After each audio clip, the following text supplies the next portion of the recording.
Your PDF catalog mentions a large garage dome. We are erecting a 45-foot diameter dome garage, which will house 2 super cab trucks, your basic car, 2 cars being restored, a mower, tiller, bikes, topper, and a project area, along with a large loft. All this with no support posts. Can an entire second floor be supported without posts? If so, how is the floor supported? And he's got some examples: I-beams and laminated wood beams connected directly to the shell. And he's been considering building a home in stages, starting with the garage dome with an apartment space on the second floor, but assume that floor would need support. I did see listed on your site any specifications of this particular 45-foot diameter garage dome. Are any specifications available, such as dimensions of entrances and usable spaces and approximate costs? Whew, that's a big question. So I'm going to turn it over to you.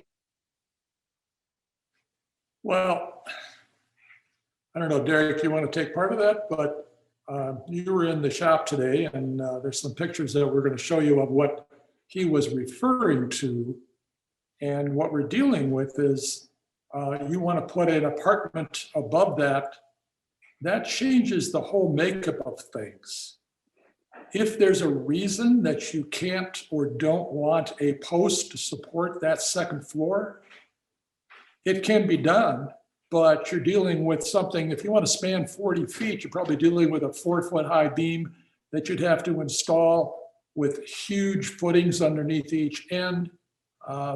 It's not really possible, I guess I would say, or let's say advisable to try to do that.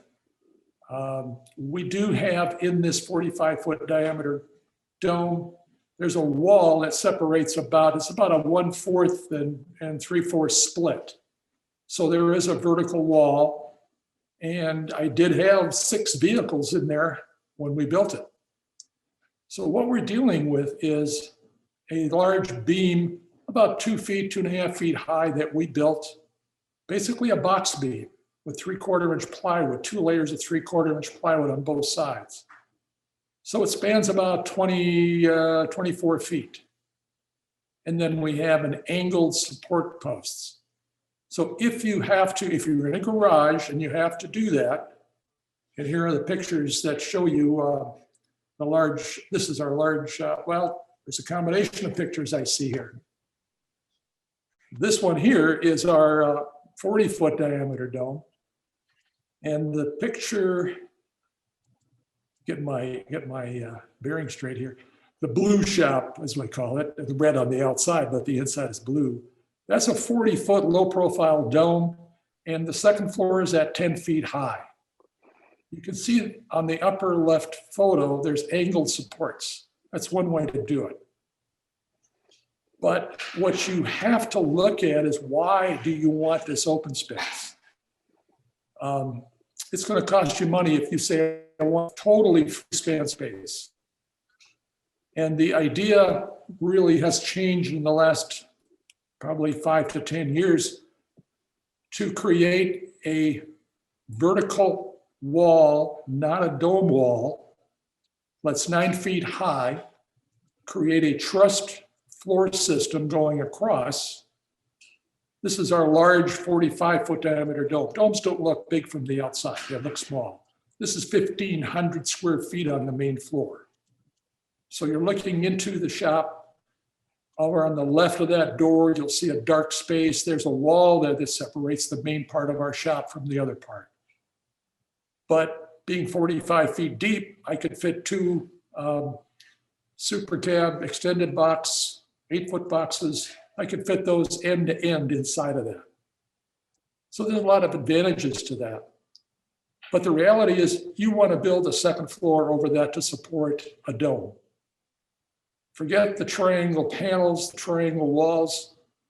There's another company that has these ledger hangers. They are extremely expensive. And then you have to put in 4 by 12